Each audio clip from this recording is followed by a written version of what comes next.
दोस्तों, सफलता के 3 नियम होते हैं।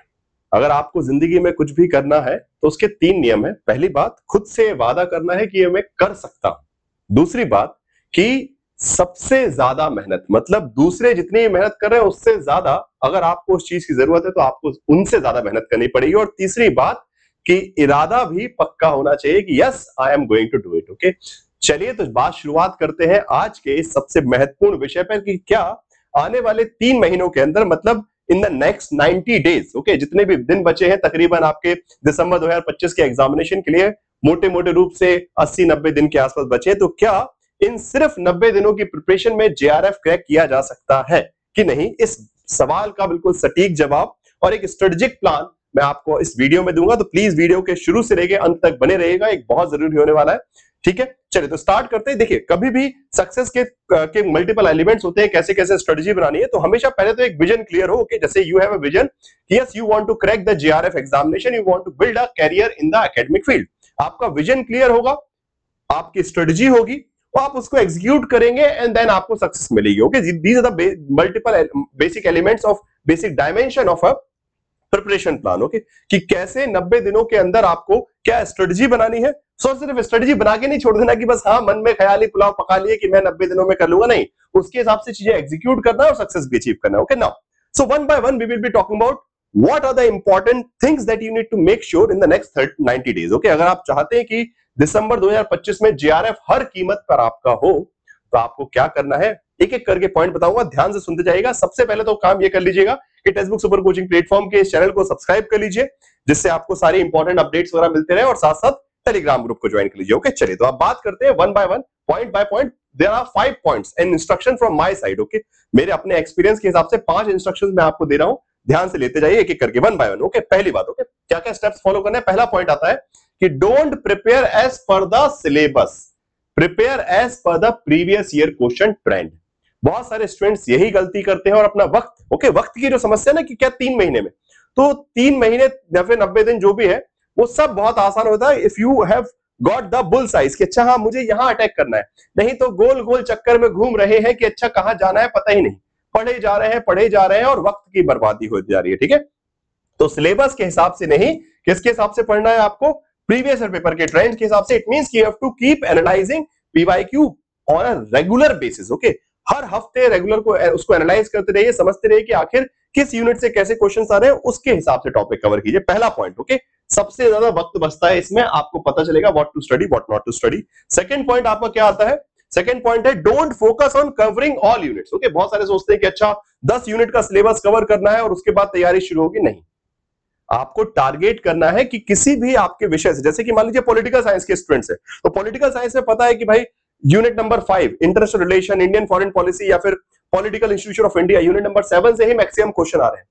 तो फिर आपका भी फोकस, मैं ये नहीं बोल रहा हूं कि बाकी सब यूनिट्स को छोड़ दीजिए, बट कवर करते टाइम सबसे पहले टारगेट कीजिए उन यूनिट्स को जिससे मैक्सिमम क्वेश्चंस आ रहे हैं और मैक्सिमम स्कोर हो सकता है। Okay, fine. सो शुरुआत से शुरू करने की आवश्यकता नहीं। बहुत सारे स्टूडेंट्स सोचते हैं कि चलिए यूनिट 1 पढ़ेंगे, फिर यूनिट 2 पढ़ेंगे, फिर यूनिट, नहीं नहीं, पहले वो यूनिट पढ़िए जो सबसे ज्यादा जरूरी है, उन पे मेजर अपना फोकस डालिए, उसके बाद जितना वक्त बचे उसमें रिमेनिंग यूनिट्स को उतना ही लिमिटेड टाइम दीजिए। ओके, अगर वहां से लिमिटेड मार्क्स आ रहे हैं, जिसको बोलते हैं smart strategy. Okay, competitive examination सिर्फ वही विद्यार्थी निकाल पाते हैं जो स्मार्टली प्ले कर पाते हैं और जो दूसरों को आउट स्मार्ट कर दे। तो अगर आप दूसरों से तेज है तो आपका सिलेक्शन होगा, नहीं तो फिर आप भी उसी भेड़ चाल में पीछे पीछे लगे रहेंगे। ठीक है, तो एक चीज ये ध्यान रखना है।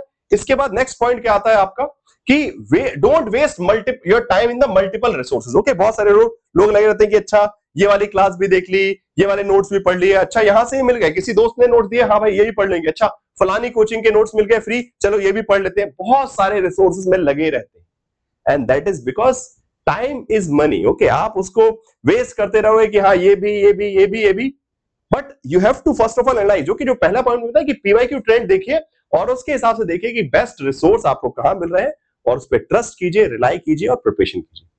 50 जगह हाथ मारने से 50 नाव में बैठोगे तो कभी किनारे नहीं पहुंचोगे। एक नाव में बैठिए, उस पर रिलाई कीजिए और पूरी शिद्दत से जो पढ़ाया जा रहा है उसके हिसाब से चलिए। ठीक है, नेक्स्ट पॉइंट आता है आपका क्या, कि systematic balance of time for paper 1 paper 2। This is the biggest mistake, जो कि मैं 90% स्टूडेंट्स अगर कहीं भी जीआरएफ क्रैक नहीं कर पाते हैं तो सबसे सर हम पेपर 1 को थोड़ा कम इग्नोर कर दिया, पेपर 2 जो भी हो गया, तो अभी से ध्यान रखिए, स्टिल यू हैव 90 डेज। अभी भी अगर हम पेपर 1 पेपर 2 को बैलेंस रखेंगे तो again this is going to be major factor. Okay, maximum students का होता है 90% स्टूडेंट जिनका जेआरएफ सिलेक्शन नहीं होता, उनके कारण यही रहता है। उसके अलावा छोटे मोटे कारण होते हैं, बट 90% कारण यही होता है कि पेपर 1 पेपर 2 को ध्यान नहीं दिया। तो ये, उसके बाद आखिरी पॉइंट में जो बोलूंगा वो है follow score management. This is very interesting thing. Okay, score management is a strategy. Okay, it is not like कि हाँ जिस यूनिट से जितना पढ़ लिया हो जाएगा, पेपर आ जाएगा, हम देख लेंगे, जितना बन गया। नहीं, आप जब कोई मैच खेलने जाते हैं, कोई कंपटीशन में जाते हैं, तो यू प्लान योरसेल्फ कि अच्छा अगर मैं बॉक्सिंग कंपटीशन में जा रहा हूं तो मैं इतने राउंड्स में ऐसे करूंगा, इतने राउंड्स में। फॉर एग्जांपल आप रनिंग के लिए जा रहे हैं तो आप स्ट्रेटजी बनाते हैं कि अच्छा ओके मैं पहले 2 राउंड्स स्लो जोड़ूंगा, फिर उसके बाद अपनी स्पीड पिकअप करूंगा, then you clear like create a strategy. Same thing you need to do कि अगर आपको हाई कट ऑफ को चेज करना है, ओके, प्रॉब्लम क्या है, कट ऑफ बहुत हाई जा रहा है, तो अगर हाई कट ऑफ को चेज करना है, so it's not like to much amount of study. Okay, सिर्फ बहुत ज्यादा पढ़ने से नहीं होगा, उसको पढ़ना ऐसे है या फिर पहले से प्लानिंग करनी कि किस किस यूनिट से कितने कितने मार्क्स मैं निकाल पा रहा हूं, पेपर 1 से कितने, पेपर 2 से कितने, कहां कमी रह रही है, कहां से और 2-4 क्वेश्चंस में करेक्ट कर सकता हूं। So you have to plan out these things, okay, at the time of revision. Okay, ये सब रिवीजन के टाइम होगा, आखिरी वाले महीने में, नवंबर के महीने में। अभी मैं आपको मंथ बाय मंथ भी बताऊंगा, ठीक है। अभी तो मैंने बस आपको स्ट्रेटजी बताई है, क्या क्या पॉइंट्स, इंस्ट्रक्शंस फॉलो करने, बट अभी in the upcoming slides, okay, अभी आपको थोड़ी देर में ये भी बताऊंगा कि किस किस यूनिट बेसिकली मंथ में कितना कितना टाइम कहां देना है, वो मंथ वाइज पूरा प्लान भी बताने वाला हूं। सो ये भी ध्यान रखना है। स्कोर मैनेजमेंट मतलब आपके दिमाग में चलते रहना चाहिए कि अच्छा ये वाले टॉपिक से मेरे 5 क्वेश्चन यहां से बन सकते हैं, 5 यहां से बन सकते हैं, और कैसे करके मैं ओवरऑल उस कट ऑफ का जो टारगेट है वहां तक पहुंचा। अगर आप सोचेंगे नहीं ठीक है मैं तो बेस्ट प्रिपरेशन करके आता हूं, बाकी देख लेंगे पेपर में, you will be at the zero. Okay, आप फिर वापस निराश होकर वापस लौटेंगे। तो पहले से स्ट्रेटजी बना के जाइए, कहां कहां से कितने मार्क्स चुरा सकते हैं, उसका सैंपल साइज आपका रेडी होना चाहिए, ठीक है। नाउ चलिए, तो अब जरा बात करेंगे कि हर मंथ वाइज कितना कितना प्रिपरेशन करनी है। नाउ एक पॉइंट पे मैं बहुत अच्छे से आपको हेल्प कर सकता हूं कि टेक्स्ट बुक सुपर कोचिंग का ऐप भी है आपका। जैसे कि आप YouTube पे क्लास फॉलो करते हैं, वैसे टेक्स्ट बुक के सुपर कोचिंग के ऐप पर भी बहुत सारी चीजें हैं। फ्री लाइव क्लासेस भी होती हैं, प्रैक्टिस सेशंस भी हैं, मॉक टेस्ट भी हैं, क्विजेस हैं, ये सारी चीजें। तो आप टेक्स्ट बुक ऐप को डाउनलोड कीजिए और टेक्स्ट बुक ऐप के साथ जो है अपने दिसंबर एग्जामिनेशन की तैयारी कर सकते हैं। ओके, नाउ इसके अलावा टेक्स्ट बुक ऐप पर ये फ्री कंटेंट तो है ही अवेलेबल। इसके अलावा पूरे स्ट्रक्चर जो मैंने बताया ना कि मेजरली प्रॉब्लम क्या होती है कि हम मल्टीपल रिसोर्सेज पे रिलाय करते हैं, एक जगह सिस्टमैटिक चीजें नहीं पढ़ते। तो उसके बारे में आपको दिखाया था कि अगर हम टेक्स्ट बुक सुपर कोचिंग के ऐप पर जाते हैं, जैसे कि टेक्स्ट बुक सुपर कोचिंग का आपका ऐप है जहां पे ये यूरिसनेट कैटेगरी है, तो अगर आप जाएं तो यहाँ पे प्रॉपर आपको कोर्सेज मिल जाएंगे, ठीक है, दिसंबर साइकिल के, जून साइकिल के जो भी है, ठीक है, सारे बैचेस मिल जाएंगे। स्टडी नोट्स में सारे स्टडी नोट्स, सारे यूनिट वाइज, पेपर 1 पेपर 2 के स्टडी नोट्स, प्रैक्टिस सेशन, ठीक है, practice unit wise, topic wise practice के ऑप्शंस है, टेस्ट सीरीज है जिसमें बेसिकली प्रीवियस ईयर क्वेश्चंस हो गए, यूरिसनेट के जितने भी क्वेश्चंस है, प्रैक्टिस है, सारी चीजें। Okay, chapter test, section test, तो यहां वहां रिसोर्सेज के लिए आपको भागना नहीं पड़ता। Okay, that is the benefit of joining. Again, अगर आप चाहते हैं कि लिमिटेड टाइम में आपका कम से कम वक्त बर्बाद हो और मैक्सिमम प्रोडक्टिविटी आ सके, तो वहां पे आप टेक्स्ट बुक सुपर कोचिंग की हेल्प ले सकते हैं। अगर आपको लगता है कि नहीं आप खुद से कर लेंगे तो वेल एंड गुड है, कोई समस्या वाली बात नहीं है, आप सेल्फ स्टडी भी कर सकते हैं। बट अगर लगता है कि हाँ वक्त सीमित है और मेरे पास अप्रोप्रिएट रिसोर्सेज नहीं है, अप्रोप्रिएट गाइडेंस नहीं है, तो फिर आप text book super coaching platform पे जुड़ सकते हैं, ठीक है। नाउ चलिए coming forward to the next topic. Okay, चलिए अब जरा बात करते हैं जो बात आगे हमको करनी थी, ठीक है। अच्छा, इसके लिए एक चीज और बता देता हूं, जो भी ज्वाइन वगैरह करना चाहता है उनके लिए यहाँ पे ऑप्शन अवेलेबल है। इसी वीडियो में डिस्क्रिप्शन बॉक्स में आपको लिंक वगैरह मिल जाएगा एडमिशन लेने के लिए, जो दिसंबर वगैरह बैच है। नाउ अब कवर कैसे करना है वो सब जरा देख लेते हैं। कॉन्टैक्ट नंबर, लिंक वगैरह एवरीथिंग इज देयर, सो आप उसको करके कर सकते हैं, ठीक है। चलिए, नाउ तो ये सारे पॉइंट्स तो हमने पढ़ लिए। नाउ अब बात आती है कि क्या फोकस करना है किस मंथ में। ओके, सो अभी जो अब सितंबर का मंथ है, okay, already it's 14th of September. Okay, 14 सितंबर को आप ये वीडियो देख रहे हैं, तो आप 15 दिन बचे सितंबर के, उसके बाद अक्टूबर के। ओके, तो इस 1.5 महीने में क्या आपका फोकस रहेगा, मतलब आने वाले 45 डेज में आप क्या करने वाले हैं। ओके, 45 डेज की स्ट्रेटजी बहुत सिंपल, ज्यादा चीजें नहीं, सिंपल।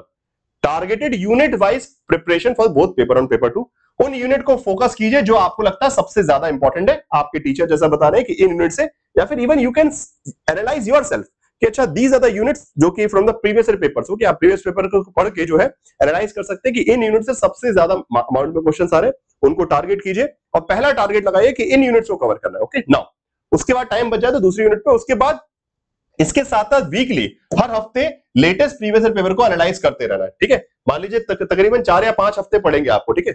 अभी सितंबर में 2 हफ्ते पढ़ेंगे, मतलब वीक में, ठीक है, और उसके बाद ऐसे ही अक्टूबर वहां पर भी 4, तो 6-7 हफ्ते। अगर आपने ये भी रेगुलरली हर हफ्ते प्रीवियस ईयर पेपर को एनालाइज करना स्टार्ट कर देना, तो आप एग्जामिनर के माइंडसेट को पकड़ लेंगे, बिकॉज एग्जाम वहीं क्रैक हो जाता है जहां पे आपने एग्जामिनर की एक्सपेक्टेशन को पूरा कर दिया। हम लोग क्या करते हैं, हम अपनी एक्सपेक्टेशन के हिसाब से पढ़ते हैं या फिर सिलेबस की एक्सपेक्टेशन की। No, you have to prepare as per the expectation of the examiner.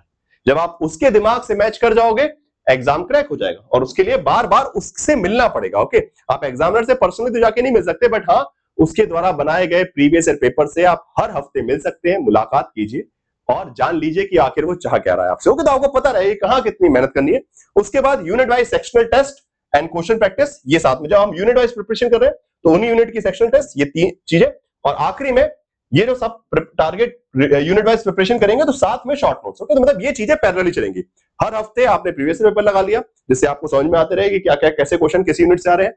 जब आप यूनिट वाइज प्रिपरेशन कर रहे हैं तो टॉपिक के साथ साथ उसके टेस्ट लगा लिए, क्वेश्चन कर लिए, और साथ साथ जब आप उस पर्टिकुलर किसी भी यूनिट को प्रिपेयर करें तो शॉर्ट नोट जरूर बनाएं, because too much amount of factual information there. Okay, factual basis के क्वेश्चंस बहुत आते हैं ऑब्जेक्टिव पेपर में, तो उन फैक्ट को याद करना पड़ेगा at the end of the time, so इसलिए last minute revision. Okay, now अब आखिरी में बचता है कि आखिरी के महीने नवंबर दिसंबर में क्या करेंगे। ठीक है, तो नवंबर दिसंबर का जो आपका टारगेट रहेगा, क्या, simple mock test twice in a week. Okay, हफ्ते में एक बार। ओके, 7 दिन में या फिर हर 3-3 दिन के अंतराल में मॉक टेस्ट लगाइए, और बीच का जो टाइम बचेगा ना, वो ऐसा नहीं कि सिर्फ कुछ लोग सोचते हैं कि नहीं हम डेली मॉक टेस्ट लगाएंगे। नहीं, डेली मॉक टेस्ट लगाने से नहीं होगा।